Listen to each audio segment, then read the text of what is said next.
Dear student, আর কয়েক ঘন্টা পর থেকে তোমাদের মাধ্যমিক ইংরেজি পরীক্ষা।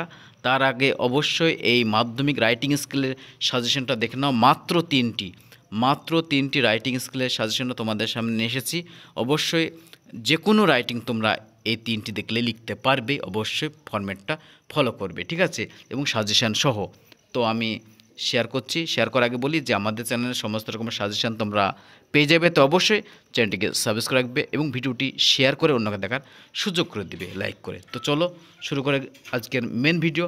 দেখো, মাধ্যমিক রাইটিং সাজেশান 2025। প্রথমে নিয়ে এসেছি দেখো লেটার রাইটিং, স্টোরি রাইটিং এবং প্রসেসিং রাইটিং। এইগুলোর সাজেশনগুলো আমি পরপর দেখাচ্ছি এবং সাজেশনগুলো দেখানোর পরে আমি দেখাবো একদম ফরম্যাটটা, যে কোনো রাইটিং তোমরা লিখতে পারবে, ঠিক আছে। তো দেখো, letter to editor, high price of commodities, very important, reckless driving, the use of polythene, plastic, regular clearance of garbage, এগুলো দেখে নাও। এগুলো যদি না আসে, মানে যে কোনো রাইটিং তোমরা একটি ফরম্যাট বা একটি উত্তরে লিখতে হবে। সেই অ্যান্সারটা আমি লিখে দেখাচ্ছি, নিচের দিকে আছে, আমি দেখাচ্ছি ফরম্যাটটা, তোমরা দেখবে। প্রথমে তারপর চলে যাচ্ছে স্টোরি রাইটিং। দেখো, স্টোরি রাইটিং মাত্র কয়েকটি রেখেছি। A crow and fox, the captive soldier, a shepherd boy, two women and child, monkey and a cap seller. এগুলো পয়েন্ট দিবে, পয়েন্টগুলো দেখে কীভাবে লিখতে হবে সেটারও ফরম্যাট আমি নিচে দিচ্ছি, সেগুলো তোমরা দেখে নেবে পরপর, ঠিক আছে। মাত্র তিনটি ফরম্যাট, তিনটি রাইটিংয়ের নিয়মসহ দেখাচ্ছি। তার আগে বলি যে আমাদের চ্যানেলে সমস্ত রকম সাজেশন পেয়ে যাবে এবং পরীক্ষা দেওয়ার পরে তোমরা পরীক্ষার হল থেকে বেরিয়ে কিন্তু কোশ্চেন অ্যান্সার, ইংরেজি কোশ্চেন অ্যান্সার তোমরা পেয়ে যাবে। তাই মিলিয়ে নেবে এবং ওয়েট করে থাকবে কোশ্চেন অ্যান্সার পাওয়ার জন্য, ঠিক আছে। এই চ্যানেলে পেয়ে যাবে। দেখো প্রসেসিং দেখো, publishing of school magazine, very important বছরের জন্য। Mustard oil, information formation of rain, paper making, salad, chow mein prepare, এগুলো একটু দেখে যাবে, প্র্যাকটিস করে যাবে। এবং এগুলোর কীভাবে লিখতে হবে, এনি থ্রি, মাত্র তিনটি রাইটিংয়ে তিনটি একটা একটা করে নিয়ম, মাত্র একটি করে ফরম্যাটে ফেলে দিলে সমস্ত রাইটিং যায় আসুক তোমরা লিখতে পারবে। ধরো প্রথমে দিচ্ছি আমি এনি লেটার, যে কোনো লেটার ফরম্যাট হচ্ছে এডিটোরিয়াল মানে এডিটরকে যদি চিঠি আসে এভাবে লিখি। প্রথমে কি লিখবে দেখো, যাই আসুক তোমরা এডিটরকে যদি লেটার আসে এভাবে লিখবে। প্রথমে to the editor, the Statesman, Kolkata 07001, এভাবে লিখবে। তারপরে সাবজেক্ট লিখতে হবে, একটু প্যারা চেঞ্জ করে সাবজেক্ট লিখতে হবে। মানে সাবজেক্ট হচ্ছে তোমার যে টপিকের উপর প্রশ্নতে লেখা আছে, মানে টপিক অন কোশ্চেনের যেটার উপর লিখতে বলেছে সেই কোশ্চেনের উপর ভিত্তি করে ওখানে সাবজেক্টটা লিখতে হবে, ঠিক আছে। সাবজেক্ট লেখার পরে মানে কোশ্চেন টপিকটা লেখার পরে এবার নিচে লিখতে হবে স্যার বলি কমা দিয়ে তার নিচ থেকে লিখতে শুরু করতে হবে, ঠিক আছে। শুরু করতে হবে কীভাবে, through the columns of student news paper, এভাবে লিখতে শুরু করতে হবে। এবং তার নিচে দেখো লেখা আছে প্রথম প্যারাতে টপিক মানে যে সাবজেক্টের উপর তুমি লিখছো, প্রশ্নতে লেখা আছে সেই টপিকটা ওখানে লিখে দিতে হবে। হলো প্রথম মানে প্যারাটা হয়ে গেল। সেকেন্ড প্যারাটা লিখতে হবে, আমি লিখে দিয়েছি তোমাদের উদ্দেশ্যে। দেখো, নাওডেজ দ্য প্রবলেম অফ, টপিকের জায়গায় যেটা প্রশ্নতে এসেছে সেই সাবজেক্টটি লিখতে হবে টপিকের, ঠিক আছে, টপিকের জায়গায়। তারপরে চলে আসো নিচে, দেখো লেখা আছে আরেক জায়গায় টপিক লিখতে হবে, write some sentence on the topic.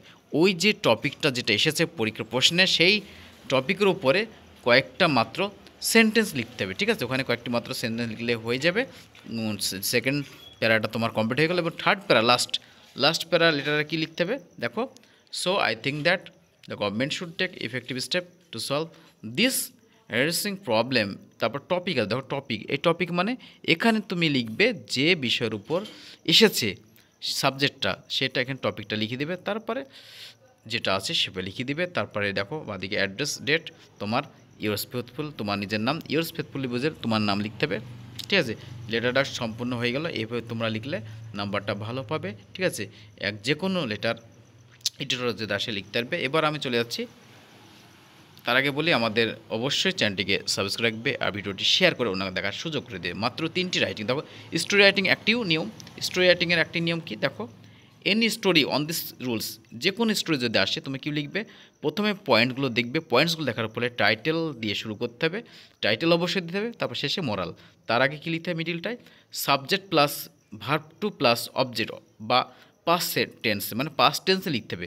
স্টোরিটা মানে পয়েন্টসগুলো দেখে দেখে তুমি এই ফর্মে ছেড়ে দিবে, এই ফর্মে সম্পূর্ণ লিখবে, তাহলে দেখবে তোমার স্টোরি রাইটিংটা লেখা কমপ্লিট হয়ে গেছে। যে কোনো স্টোরি রাইটিং, ঠিক আছে, এই ফর্মে লিখবে। সাবজেক্ট, ভার্ব টু, অবজেক্ট বা পাস্ট টেন্সে লিখতে হবে, ঠিক আছে। হয়ে গেল স্টোরি রাইটিং। এরপর আমি চলেছি প্রসেসিং। পরীক্ষার শেষে কিন্তু তোমরা আমাদের চ্যানেলে এই প্রশ্ন উত্তরটা পেয়ে যাবে, কোশ্চেন যেটা ইংরেজির পরীক্ষার প্রশ্নে, ঠিক আছে।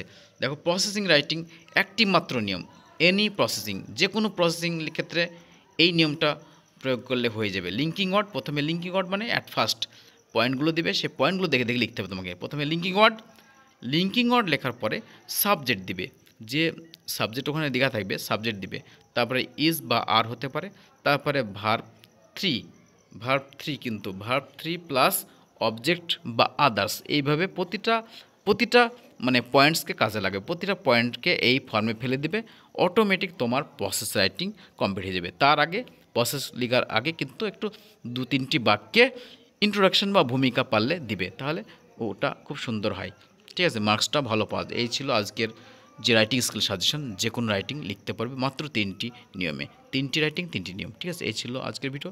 Thank you for watching the video.